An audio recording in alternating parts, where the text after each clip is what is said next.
Alter Radio, li fait. C'était.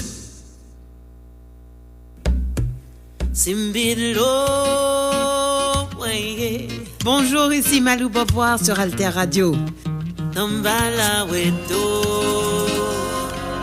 Alter Radio, l'idée frais.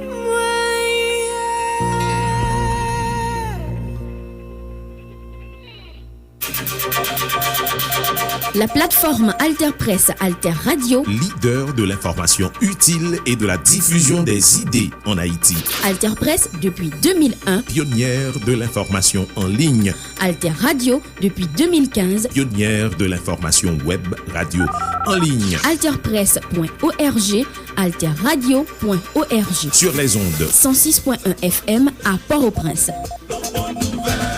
La plateforme Alter Press, Alter Radio pour l'émergence d'une population bien informée. Bien informée. La plateforme Alter Press, Alter Radio, leader de l'information utile et de la diffusion des idées en Haïti.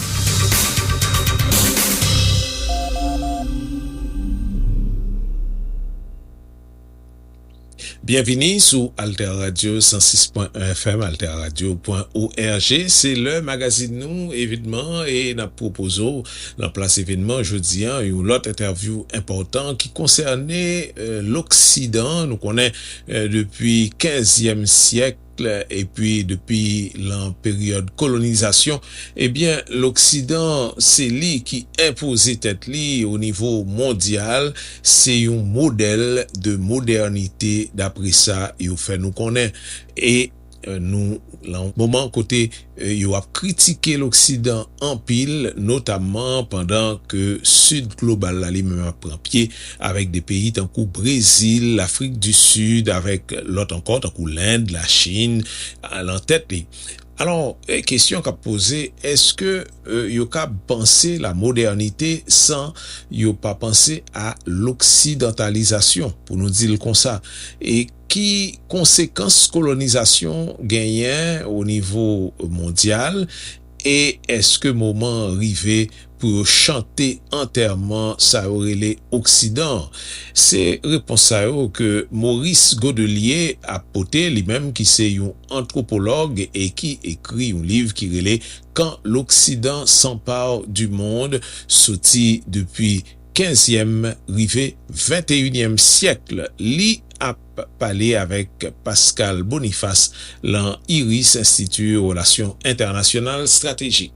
Alors tout d'abord, Maurice Godelier, la première question que j'ai envie de vous poser, est-ce qu'on a pu historiquement se moderniser sans s'occidentaliser?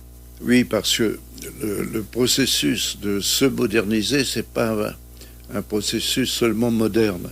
C'est-à-dire plusieurs fois dans l'histoire, il y a des sociétés qui ont été très en avance sur beaucoup de plans politiques, culturels, économiques, et ils ont été des modèles à copier, si on veut dire, par d'autres sociétés, ou bien des modèles à refuser, car un modèle peut être évidemment rejeté comme modèle.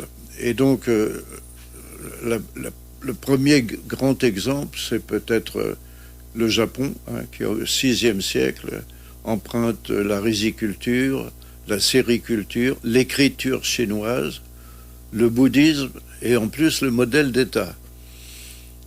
Bon, mais en prenant tout cela, ils ont changé leur société, mais ils ne sont pas devenus des Chinois. Ils se sont sinisés profondément. L'écriture, bien sûr, vient de la Chine transformée par eux, mais on peut devenir donc japonais, imiter l'Occident comme aujourd'hui, ils l'ont fait à la révolution de Meiji, mais ils ont su à chaque fois poser des lignes rouges à ne pas dépasser en s'occidentalisant. Donc ça, c'est le fait profond de l'histoire. En fait, c'est en deux étapes. Ils imitent les Chinois sans se siniser, oui. Et ensuite ils imitent l'Occident sans s'occidentaliser. Voilà. Le mot d'ordre était incroyable, la révolution de Meiji, faire aussi bien que les Occidentaux pour faire mieux. S'industrialiser et se militariser pour résister. Et donc les deux lignes rouges de la révolution de Meiji jusqu'à maintenant, c'est on ne touche pas à l'empereur, et deuxièmement, on ne touche pas à la religion shintoïste. Donc, c'est toujours le cas pour le Japon. Et donc, c'est un pays extrêmement moderne, pas seulement en ayant en plus, c'est le seul pays au monde dont le premier ministère, le premier gouvernement, a envoyé la moitié des ministres pour 2 ans aux États-Unis. Après l'ère Meiji en 1868. Voilà. Oui, c'est ça. Après Meiji, et donc ils vont aux États-Unis, en Grande-Bretagne, en France et en Allemagne, et ils ramènent tout ce qu'il y a de mieux pour eux, comme ils disent. Donc, si vous comparez avec Pierre le Grand et son isolement par rapport à son peuple, Pierre le Grand vit, quand il est jeune, une vie un peu libre, mais dans le quartier des commerçants, qui est séparé de Moscou. Le quartier des commerçants, c'est d'abord des Allemands, des Hollandais. Il voit que ces commerçants témoignent de sociétés tellement plus développées qu'ils décident de faire les deux grandes ambassades. À chaque fois, ils ramènent de l'Angleterre et des Hollandais, des ingénieurs. Il veut créer la première flotte russe, il n'y en avait pas. La première grande ville russe au nord, c'est-à-dire ce qui est devenu Saint-Pétersbourg. Et l'opposition à la modernisation de la Russie par le clergé orthodoxe est telle que son fils, le Tsarevitch, promet, pendant qu'il est parti en Hollande, d'annuler toutes les réformes, lorsqu'il serait lui-même tsar. Ce qu'il n'est pas devenu. Oui, mais pourquoi? Parce que au retour de la deuxième ambassade, où il a été reçu par Louis XV, alors que Louis XIV a refusé de recevoir Pierre le Grand comme représentant d'un peuple de barbarie, disait-il. Je ne reçois pas un peuple de barbarie. Parce que ce qu'il faut expliquer, ce que vous expliquez très bien dans votre livre, c'est que Pierre le Grand a passé de très longs séjours, en 2 occasions différentes, plus d'un an, 2 ans même, à l'étranger pour apprendre, parce qu'il disait que la Russie est sous-développée et qu'il fallait apprendre des autres, de l'étranger, ce qu'il fallait faire. Et donc, on n'imagine pas aujourd'hui qu'un chef d'État, personnellement, en plus... Il apprenait les métiers. Voilà. Allait pour voir comment on fait un bateau, comment on fait, etc. Et donc, c'était vraiment s'inspirer, un peu comme les Japonais en leur temps, ultérieurement, s'inspirer de ce que fait l'Occident, mais pour mieux résister à l'Occident. Tout à fait. Et la tragédie, c'est que son fils s'est enfui, s'est réfugié dans l'Empire austro-hongrois. Le père a envoyé une délégation pour lui donner son pardon, et au retour, il l'a fait exécuter quand même. Comme Poutine avec Prigojine, finalement, le pardon pour mieux exécuter. Voilà, donc... mais il a fait juger par 2 tribunaux successifs, un tribunal religieux, un tribunal civil, si on peut dire, et le lendemain, on a trouvé le fils mort dans sa cellule. De sorte que Pierre le Grand n'a pas eu de descendants. Et après, ça saute à Catherine de Russie, c'est une succession de femmes modernes aussi. Au lieu d'utiliser les Allemands et les Hollandais, on utilise les Français ensuite, etc. Donc, sans cesse. Est-ce que ça ne fait pas un peu un écho ce que vous racontez dans cette période? Disons qu'on peut, en fait, s'occidentaliser sans devenir occidental. Est-ce que si vous faites une relation avec le monde moderne, est-ce qu'on n'a pas eu l'illusion que les Chinois, en se modernisant, allaient s'occidentaliser et que les Russes, en se débarrassant du communisme, allaient également s'occidentaliser alors qu'ils sont restés les uns les autres, Russes et Chinois? Ouais. Écoutez, ça c'est des illusions de journalistes, voyons. Parce que s'ils avaient une connaissance de la profondeur culturelle de la Chine, qui imprègne la vie des gens complètement, ou le Coran qui imprègne la vie des musulmans. C'est pas seulement une doctrine religieuse, c'est une doctrine de vie. S'ils avaient un peu d'imagination anthropologique, ils verraient la différence des cultures et les racines. On n'efface pas les racines avec une victoire sur le terrain, ça n'a pas de sens. D'ailleurs, ça se paye maintenant. Les Américains n'ont pas tellement de... J'ai trouvé, malgré le nombre d'anthropologues et de sociologues, ils n'ont pas eu tellement de compétences pour juger de l'Afghanistan, n'est-ce pas? Oui. Ils ne se sont pas rendus compte. Ni en Irak. Mais en Afghanistan, ils ont pensé que leur victoire, c'était leur victoire, alors que dans le monde musulman, j'ai vérifié, les musulmans ont dit que c'est la victoire des musulmans contre le matérialisme. Hein? Donc, je ne dis pas qu'ils sont idiots, hein, les Américains, non, c'est pas du tout. Alter Radio 106.1 FM n'a suivi une interview entre Pascal Boniface dans l'Institut Relations Internationales Stratégiques avec Maurice Godelier, c'est un anthropologue qui écrit un livre qui est « Quand l'Occident s'empare du monde du 15e au 21e siècle ». Il y a une permanence que vous mettez très bien en avant dans votre livre, c'est que l'Occident a toujours mis en avant, ou s'est toujours inventé, ou a toujours mis en avant, en tous les cas, des raisons nobles pour coloniser. Et donc coloniser, c'est quand même soumettre les autres peuples. C'était soit d'apporter la vraie religion, soit d'apporter la modernité, la civilisation. Donc on l'a toujours fait, on a toujours soumis des peuples au nom de principes... D'abord, il faut définir très simplement, coloniser, c'est repérer un territoire intéressant, l'envahir, soumettre le peuple, le gouverner directement ou utiliser les gouvernants en les soumettant et ensuite exploiter les ressources au bénéfice de la France, des métropoles. Voilà la définition de colonisation. Alors, c'est quand même des actes de violence formidables, culturels, politiques, militaires. Et on ne fait pas de crime sans une bonne idée quand même, non, sans une valorisation justifiée. Une belle valorisation de soi. Alors, donc le christianisme a servi à l'Occident jusqu'à la fin du 18e, début 19e. Et ensuite, quand le capitalisme industriel et la science se développent magnifiquement, on dit on civilise. Avant, on christianise, on civilise. Alors, Jules Ferry, notre ami, dit ceci, pour les enfants français, l'école libre est obligatoire, l'école obligatoire est gratuite en plus, mais pour les colonies, les missions doivent continuer leur travail. Et alors, il répond à l'Assemblée nationale, coloniser, c'est civiliser. Donc on change les Allemands, les Anglais, coloniser, civiliser, et on ne parle plus de christianiser pratiquement, sauf pour les Noirs, etc. Et donc on ne peut pas exercer la violence sans avoir une certaine vertu de le faire. Mais du coup, et vous le montrez, cela conduit la plupart des peuples, si ce n'est tous, les peuples anciennement colonisés, à avoir une mémoire très vive et encore présente, des décennies, des siècles après, des souffrances qui leur ont été infligées. Oui, mais souffrance et humiliation. La mémoire ne s'efface pas. Pourquoi? Les vieux colonisés, en général, ne parlaient pas de leur souffrance.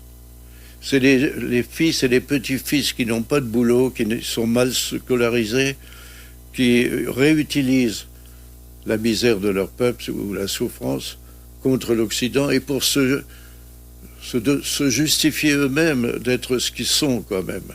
Donc, bien sûr, ils s'emparent d'un passé qu'ils n'ont pas connu, et en plus dans des conditions modernes.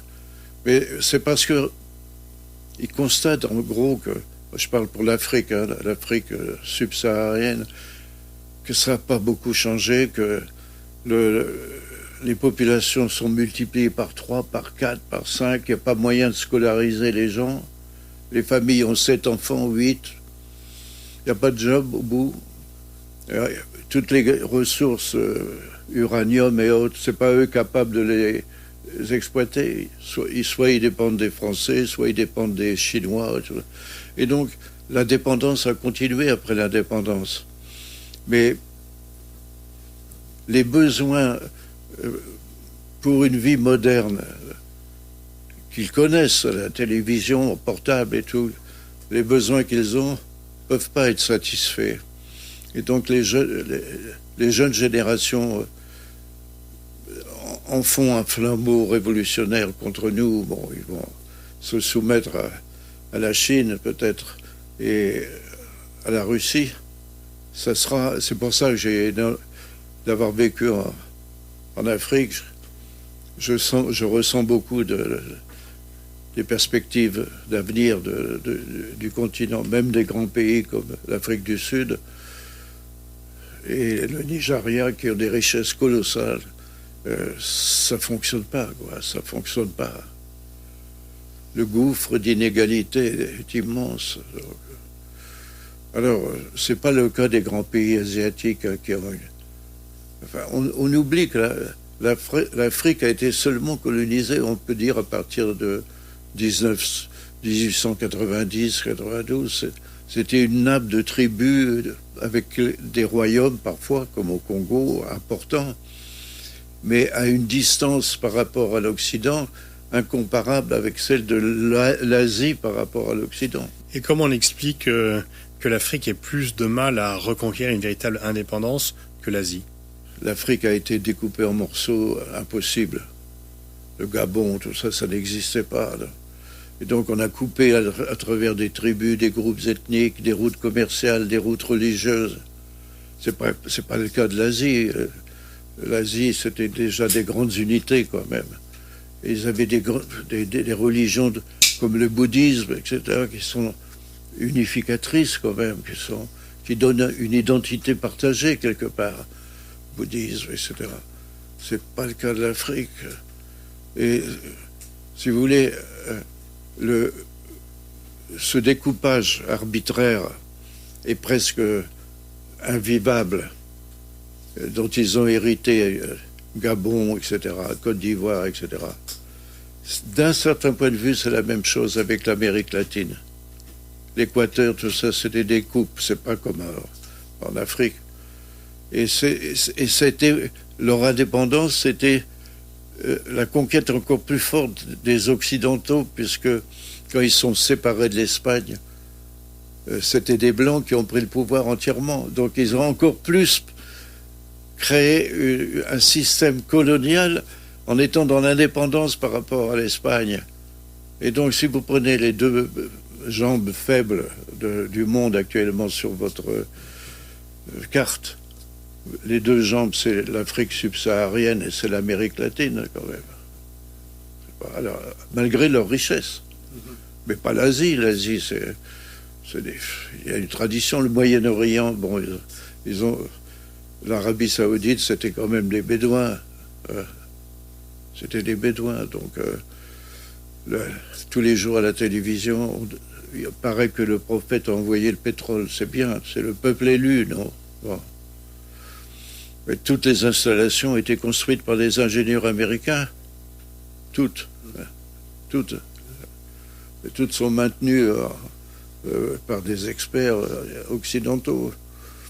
Donc c'est très... Donc si vous voulez, c'est plutôt les puissances de l'Empire ottoman qui étaient le monde jusqu'à Bagdad, quoi. Et ensuite le nord de l'Inde qui était pas musulman. Ce sont des réserves de culture et d'hostilité à l'Occident profonde. Alter Radio 106.1 FM n'a suivi une interview entre Pascal Boniface, l'Institut Relations Internationales Stratégiques, avec Maurice Godelier, c'est un anthropologue qui écrit un livre qui est « Quand l'Occident s'empare du monde du 15e au 21e siècle ». Vous écrivez dans votre livre Japon, Turquie, Iran, Russie tsariste, Chine impériale. En fait, ce ne sont jamais les masses qui font la révolution, et ce sont plutôt les élites qui en plus prennent conscience dans tous les pays que vous citez. Vous avez de longs développements historiques, la Turquie, l'Iran, etc. On a déjà parlé de la Russie tsariste et du Japon, mais qu'à chaque fois, ce sont les élites qui prennent conscience du différentiel de développement de leur pays avec l'Occident et qui disent il faut là remplir le fossé, quoi. Il faut combler le fossé. La modernisation, c'est pas une affaire des peuples. C'est une affaire de leurs élites qui ont des contacts entre elles, qui voyagent, les autres ne voyagent pas. C'est pareil en France aujourd'hui. Essayez de moderniser la France. C'est les élites qui veulent. C'est pas forcément les gens dans les campagnes. Hein. Bon. Et donc ça, c'est un phénomène universel. Et depuis l'Antiquité. C'est toujours pareil. On a été romanisés, on était des Celtes ou n'importe quoi, et on a appris une langue, on a transformé notre langue, parce que les élites parlaient latin. Les élites parlaient latin à partir de l'Empire romain. Et le coup de génie quand même politique de Rome, c'est d'avoir décrété que tous sont des civis romanus, des citoyens romains, qu'ils n'ont qu'une seule obligation, c'est de garder leur Dieu, mais de mettre l'empereur comme Dieu dans leur panthéon. Alors, donc, vous vous rendez compte de la puissance de Rome, l'intelligence politique de Rome, d'avoir transformé les colonisés en citoyens bidons, bien sûr, mais en obligeant les gens à apprendre le latin, toutes les élites, et en créant des villes. Bon, c'est comme ça, quoi. Mais c'est pas triste que ce soit les élites. C'est normal, puisqu'ils sont en contact interculturel. Mm-hmm. Les gens qui vivent dans leur campagne ne sont pas en contact. Maintenant, ils le sont par la télé, bien sûr. C'est tout à fait nouveau, ça. Alors, vous écrivez en même temps que le moment n'est pas encore venu pour entonner le requiem du monde occidental. Vous pensez que le monde occidental a toujours une avance ou une domination qu'il fait toujours la course en tête? Je m'appuie sur un fait historique. Les deux plus grandes guerres de l'humanité ont été faites par les Occidentaux entre eux, avec des catastrophes sociales, économiques, etc., inouïes. Première Guerre mondiale, lutter contre... c'était l'échec de l'opposition entre l'Allemagne, l'Angleterre, etc. Ça a coûté 10 millions de morts, des destructions. La Seconde Guerre mondiale, c'est 50 millions de morts. C'est vertigineux. C'est vertigineux. Et à chaque fois, à ce moment-là, si vous lisez la presse en Turquie ou ailleurs, on dit que c'est la fin de l'Occident. À chaque fin de guerre occidentale, les peuples disent que c'est déjà la fin de l'Occident. C'est pas vrai, c'est un sursaut et ça repart. Et le XXe siècle, il y a deux choses fantastiques. La décolonisation et, deuxièmement, l'effondrement de l'Union soviétique. L'ordre international est sorti de deux effondrements de la construction occidentale, si on peut dire, n'est-ce pas? Bon. Parce que le communisme, c'est une idée d'Occident, monsieur Xi Jinping. Le fascisme, c'est une idée d'Occident. L'opposition à la démocratie, c'est en Occident que l'Occident s'oppose à lui-même. Arrêtons d'aller nous expliquer qu'on n'est pas capable de s'autocritiquer, n'est-ce pas? Bon. Mais deux guerres mondiales avec sursaut et une expansion économique incroyable. Et c'est pas ça qui me semble le danger le plus fort. Le danger, c'est Trump. Le danger pour vous n'est pas extérieur, il est interne pour le monde occidental. C'est le proverbe chinois, hein, le poisson pourri par la tête. Que le leader de l'Occident ait vu attaquer le Capitole par des nervis, par des suprémacistes blancs, par des gens illettrés la plupart du temps, et fanatisés. culte de la personnalité la plus grotesque, que ça continue en Occident par les démocraties dites illibérales. Ça me semble être la pourriture intérieure de l'Occident. Et ça vous paraît plus grave que ce que mettent ordinairement les Occidentaux comme un danger, l'islam, la Chine, le continent africain.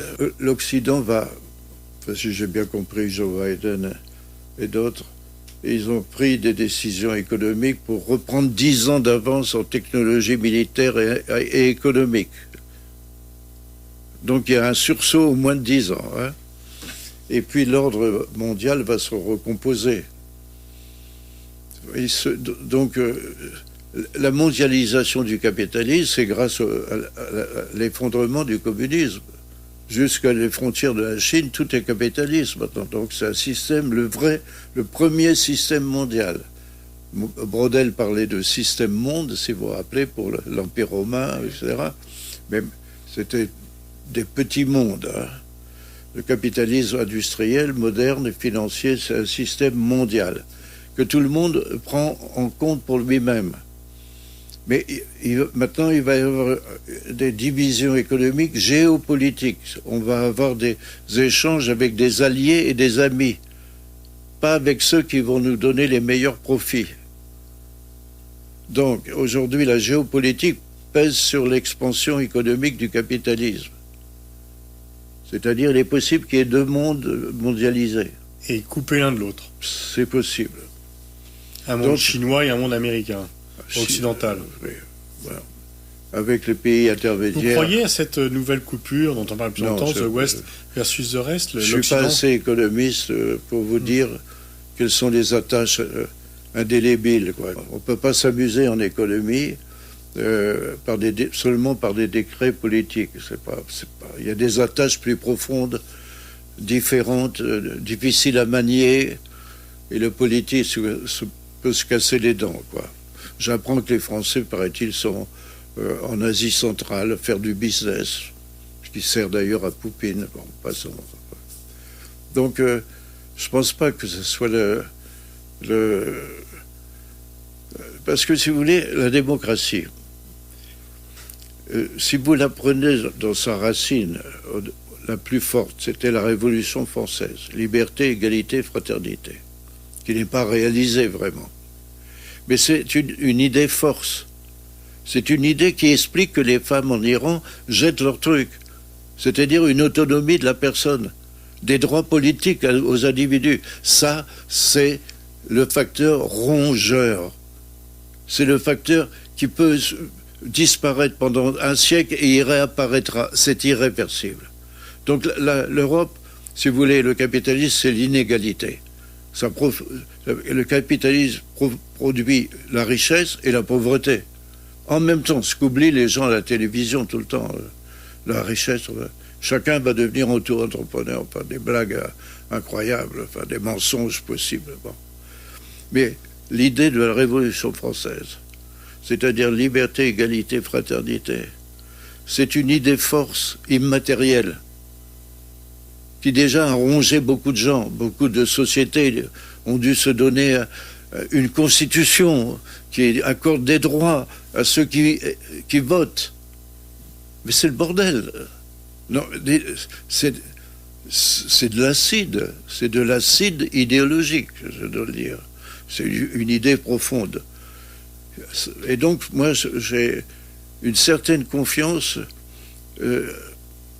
à un avenir par saut de puce, par soubresaut. C'est-à-dire, même si on est plongé dans une époque noire pendant un siècle, c'est pas possible que les contradictions sociales ne réveillent pas dans des peuples l'idée qu'on peut être plus libre, plus autonome, qu'on a le droit de parler et d'être souveraineté du peuple. Nous avons suivi une conversation entre Maurice Godelier, qui écrit livre qui relaie Quand l'Occident s'empare du monde, sorti depuis 15e, arrivé 21e siècle, lui-même lycée un anthropologue, et il était en conversation avec Pascal Boniface, l'Institut Relations Internationales Stratégiques. Continuez à écouter Alter Radio sur 106.1 FM, alterradio.org, à plusieurs plateformes Internet.